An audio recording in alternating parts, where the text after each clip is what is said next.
Hello mga ga, absent muna tayo ngayon sa tinapay. Dito muna tayo kasi nakakatakam talaga ito. Nag-crave po tayo dito kaya gawan din natin ito ng video para kayo din ay matatakam. Panghawa na to, damay-damay na to, kaya umpisahan na po natin. So dito, unahin po nating mag-caramelize ng ating asukal. Gumamit po ako dito ng 6 by 10 by 1 1/2 ng sizes ng ating tray or yung ating gagamitin na hulmahan.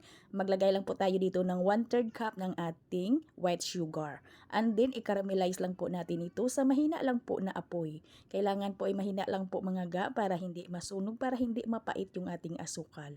At ikalat lang po talaga natin yan, ipantay lang po talaga natin yan dito sa ating hulmahan. Importante talaga mga ga na tama yung pag-caramelize po natin ng ating asukal para po hindi siya mapait at hindi talaga masunog kasi ay masayang din yung ating asukal. At ito okay na to, isit aside lang muna natin ito. Gawa na po tayo ng ating mixture. So dito gagamit lang po tayo ng 2 cups ng glutinous rice flour. 2 cups ng ating fresh milk, pwede naman yung evaporated milk ang gamitin natin dito. At haluin muna natin. At maglagay lang tayo ng 1/4 teaspoon ng ating iodized salt at 2 piraso ng large na itlog.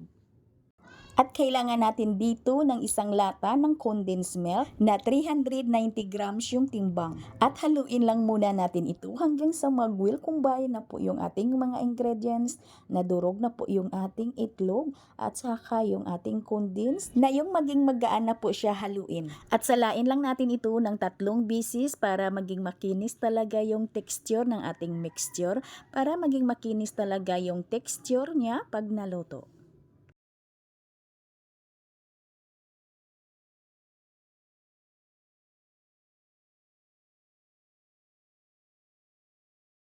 At takpan lang po natin ito ng aluminum foil at pwede na natin itong isalang agad sa kulong-kulo po na tubig. Kailangan po ay kulong-kulo na po yung tubig ng ating steamer bago po natin ito isalang. At yung sizes pala ng aking steamer na ginamit mga ga ay nasa 32 cm. At yung ating tray ay 6 by 10 by 1 1/2. At mga ga, niluto ko po ito sa 1 oras sa may pinakamalakas na naapoy ng aking kalan. At pagkalipas ng 1 oras ay agad ko na yan kinuha sa ating steamer at may tubig doon sa ibabaw. Dito sa ating aluminum foil ay pinahiran ko lang po ng tissue. At pagkatapos ay binuksan ko na yan. Malalaman po natin yan kung lutong-luto na pag yung ating steak ay malinis na. At kailangan po ay malamig na ito mga ga bago po natin ito itaob. At yung ating kutsilyo po ay lagyan lang po natin yan sa dulo ng kunti lang po talaga na mantika. Ipahid lang po natin para po hindi dumikit pag nag-slice po tayo. At pag nag-angat po tayo dito sa bandang gilid. Dito sa amin mga ga ay mahal po yung slice, yung pintahan dito. Mahal po ito ha. O mga ga, madali lang po talagang gawin at pwede ka nang gumawa dito yung pangkain nyo lang po. At pwede talaga pag may birthday at lalong pwede talaga pang negosyo. At hanggang dito lang mga ga yung ating video. Maraming salamat. Pagkita tayong muli. Ito pong muling inyong kainday. Bye-bye.